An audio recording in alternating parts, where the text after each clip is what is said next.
Happy Wednesday po sa ating lahat. Ako si Benison Estareja. Ngayong April 22 po, itinaas ng Pag-asa ang El Nino Alert kung saan mataas na po ang tsansa na magkaroon tayo ng El Nino phenomenon po either sa buwan ng Hunyo, Hulyo or Agosto for 2026 at maaari itong magtagal hanggang sa first quarter of 2027. As a primer, ang El Nino phenomenon po ay nagaganap kapag meron tayong mainit na Central Pacific Ocean kumpara sa normal nitong temperatura. And as a result, kapag mas mainit ang Central Pacific Ocean, may tendency na mas lumalamig naman kumpara sa normal itong Western Pacific Ocean kung saan malapit ang bansang Pilipinas. Yung warmer Central Pacific, nagre-result po siya sa mas maraming clouds dito po sa may Central Pacific Ocean. At kapag mas maraming clouds, may tendency na mas maraming mga pag-ulan po dyan sa parte na yan ng Central Pacific Ocean. On the other hand, dito naman sa may Western Pacific Ocean, kung nasaan po ang bansang Pilipinas, may tendency na kapag mas malamig ang temperatura dito, mas kakaunti yung mga clouds na nabubuo. At kapag mas kakaunti yung clouds, mas kakaunti rin yung mga ulan na ating mararanasan. Ilan sa mga characteristics po ng El Nino is that ito po ay nagtatagal ng 8 buwan hanggang sa loob ng up to 1 year po. No? At ito ay nangyayari every 2 to 7 years at pinakamalakas ito every 10 to 15 years. Sa Philippine climate naman, ilan sa mga epekto po ng El Nino, tulad nung nabanggit natin kanina, mas kakaunti yung mga clouds na nabubuo and as a result, bukod doon sa kakaunti mga pag-ulan, mas mainit din po yung ating mararamdaman na air temperature. On the other hand, meron din po tayong shorter wet season at longer dry season kapag meron tayong malakas na El Nino phenomenon. At panghuli, mas kakaunti din po yung mga bagyo na pumapasok ng ating Philippine Area of Responsibility kapag meron tayong El Nino. However, dahil nga mainit yung Central Pacific Ocean, may tendency yung mga nabubuo doon ng mga low pressure area or mga mahihinang bagyo. Pagdating dito sa Pilipinas, mas lumalakas po or nangangalap pa ito ng enerhiya at minsan yung maabot ng typhoon or super typhoon category. Lagi po magantabay sa ating updates regarding sa paparating na El Nino phenomenon. At para naman po sa lagay ng ating panahon, meron po tayong dalawang weather systems na siya magdadala pa rin ng mainit at maalinsangan na panahon. We have the ridge of high pressure area sa may extreme northern Luzon, nagbabalik po ito. At dito sa may southern Luzon, Visayas and Mindanao, we have the easterlies o yung hangin pa rin po na nagmumula dito sa may dagat Pasipiko. At sa ngayon po, meron tayong mga thunderstorms na nakikita dito sa may area po ng Cordillera Region, sa mga nearby areas din sa may Ilocos Region at lalawigan po ng Cagayan. Habang dito sa Mindanao, meron din mga pag-ulan at mga thunderstorms na usually nagtatagal lamang po ng ilang minuto up to 1 hour. Ito po ay walang kinalaman sa anumang bagyo or low pressure area. Wala tayong aasahang anumang weather disturbance hanggang sa matapos ang linggong ito. Bukas naman, araw po ng Thursday, that's April 23.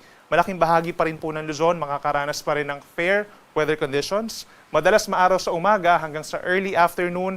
And then pagsapit ng hapon, may mga lugar, kagaya dito sa may Northern Luzon, sa may Cordillera Region, Cagayan Valley, and Ilocos Region, nagiging maulap ang kalangitan at sasamahan pa rin ng mga pulupulong pagkidlat, pagkulog o yung mga pag-ulan na walang kinalaman sa anumang weather disturbance. For Baguio City, malamig pa rin po 17 to 23 degrees Celsius. Dito sa Metro Manila, from 23 to 34 degrees, ito po ay air temperature, habang pinakamataas pa rin ang air temperature sa may Cagayan hanggang 37 degrees Celsius, whereas yung heat index o yung mararamdaman ng ating katawan, mas mataas po ng bahagya by 3 to 7 degrees Celsius. Sa ating mga kababayan po dito sa Palawan at Visayas, andyan pa rin po ang maliwalas na kalangitan sa umaga hanggang sa early afternoon at pagsapit din ng hapon, may mga tsansa po ng mga kaulapan at mga pag-ulan, lalo na sa timog na bahagi ng Negros Island Region at dito rin sa may Eastern Visayas, lalo na sa may Northern Samar and Eastern Samar. Make sure na meron tayong baong payong in case magkaroon ng mainit at maninsangang tanghali na magagamit din natin kapag nagkaroon ng mga pag-ulan. Temperatura natin sa may Puerto Princesa hanggang 33 degrees, ganyan din sa may Iloilo, habang sa may Metro Cebu and Tacloban hanggang 32 degrees Celsius. At sa ating mga kababayan po sa Mindanao, halos katulad din ng weather conditions ang kanilang mararamdaman as today, Wednesday. By tomorrow, partly cloudy skies sa maraming lugar po dito sa Mindanao. But then pagsapit ng hapon hanggang gabi, may mga kaulapan at mga isolated thunderstorms. Lalo na po dito sa may parting Zamboanga Peninsula, sa paligid ng Moro Gulf, dito sa may Bangsamoro Region, hanggang dito sa may Sultan Kudarat and Sarangani. At sa may kabilang banda naman po, no, sa may eastern sides, mataas din ang tsansa ng ulan sa may Davao Oriental at Surigao del Sur. Temperatura natin sa may Zamboanga City mataas hanggang 34 degrees, habang sa may Davao City naman hanggang 33 degrees Celsius. Sa ngayon po at maging sa mga susunod na araw, wala tayong nakikitang itataas na gale warning o o yung mga possible sea travel suspensions. Katamtaman ng taas ng mga pag-alon dito sa may silangang parte po, no, facing the West Philippines sa may Pacific Ocean. But dito sa may West Philippine Sea and Sulu Sea, nananatiling banayad po, no, kalahati hanggang 1 metro in general ang taas ng mga pag-alon. At para naman sa lagay ng ating panahon, simula po sa Friday hanggang sa weekend, sa mga nagbabalak po mag-travel o kung meron kayong mga outdoor activities, wala naman tayo magiging aberya. Asahan pa rin po ang fair weather conditions or generally maaraw naman po na kalangitan sa malaking bahagi ng ating bansa. May mga areas pa rin talaga pagsapit po ng hapon hanggang gabi na nagkakaroon pa rin ng mga pag-ulan. Kung dito sa Luzon, madalas ang mga ulan pa rin sa may Cordillera region, lalo na sa may Abra and Benguet. Ganyan din sa may parteng Ilocos region, sa may La Union, sa may certain areas po ng Pangasinan, at sa Cagayan Valley, sa may Western Cagayan and Western Isabela, may chance na po ng mga 1 to 2 hours na mga pag-ulan at mga thunderstorms sa hapon. Sa temperatura naman po for Metro Manila, posibleng umakyat pa rin sa 35 degrees, maalinsangan po ito. So make sure na tayo ay hydrated po, no? At kung lalabas tayo ng bahay, meron tayong proteksyon na payong or sombrero or even shades at pamaypay, makakatulong po yan para iwas pagkahilo. Habang dito sa may Baguio City, mula 16 hanggang 24 degrees ang temperatura.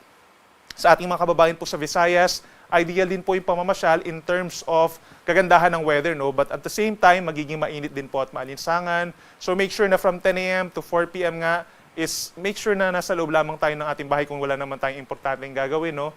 Pero kung hindi maiwasan, make sure na meron tayong light-colored clothing or komportableng damit po para iwas din sa pagkahilo na maring mauwi po sa heat stroke. Temperatura natin sa Metro Cebu hanggang 33 degrees, ganyan din dito sa may Iloilo. Habang sa may Tacloban, maglalaro from 25 or 26 to 32 degrees Celsius. At sa ating mga kababayan po sa Mindanao, magpapatuloy din po ang bahagyang maulap na kalangitan sa malaking bahagi ng Mindanao from Friday up until Sunday. And we're seeing na meron pa rin mga localized thunderstorms or mga pulupulong pagkidlat pagkulog lalo na po sa hapon hanggang sa early evening. Metro Davao, posibleng umakyat pa sa 35 degrees ang temperatura sa tanghali, habang sa may Zamboanga City hanggang 34 degrees Celsius. Ang ating sunset ay 6:11 p.m. mamaya at ang sunrise bukas ay 5:38 ng umaga. Yan muna ang latest mula dito sa Weather Forecasting Center ng Pag-asa. Ako muli si Benison Estareja na nagsasabing sa anumang panahon, Pag-asa ang magandang solusyon.